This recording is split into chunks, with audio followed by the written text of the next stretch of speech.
Jadi kita tengok macam mana kesabaran Nabi Nuh dan kehebatan Nabi Nuh dalam berdakwah kepada kaum-kaum dia. Nabi Nuh ni dia berdakwah dengan pelbagai metod, secara lembut, secara halus.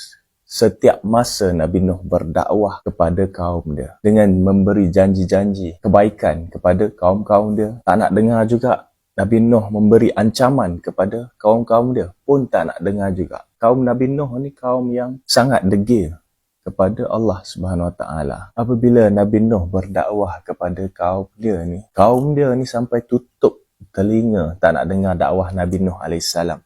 Dan Nabi Nuh tidak berputus asa. Dia berdakwah secara memberi isyarat.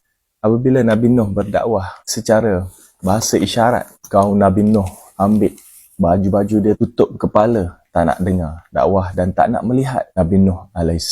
Sedegil itu kaum Nabi Nuh kerana pada zaman Nabi Nuh ini kelebihan ilmu dan teknologi yang sangat tinggi ini membuatkan manusia merasa angkuh dan sombong kepada Allah Subhanahu Wa Taala. Tidak ada satu pun daripada kaum Nabi Nuh ini beriman kepada Allah Subhanahu Wa Taala kecuali kaum kerabat Nabi Nuh AS.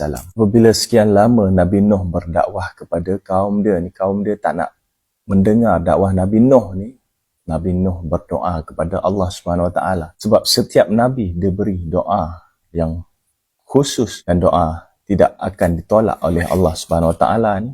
Nabi Nuh berdoa supaya jangan ada satu orang kafir pun yang hidup di muka bumi Allah Subhanahu Wa Taala.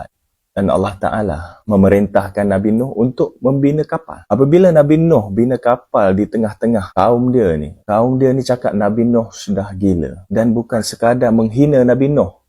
Malah apabila kaum dia ni nak buang air besar dan air kecil ni, semua akan naik ke kapal Nabi Nuh ni dan buang segala hajat dia di atas kapal Nabi Nuh ni. Dan kita tengok begitu sabarnya Nabi Nuh dengan kaum dia ni. Apabila semua kaum dia ni nak buang hajat di atas kapal Nabi Nuh ni, ada seorang yang lumpuh pun nak buang hajat di atas kapal Nabi Nuh. Jadi dia panggillah orang untuk papah dia ke kapal Nabi Nuh AS ni.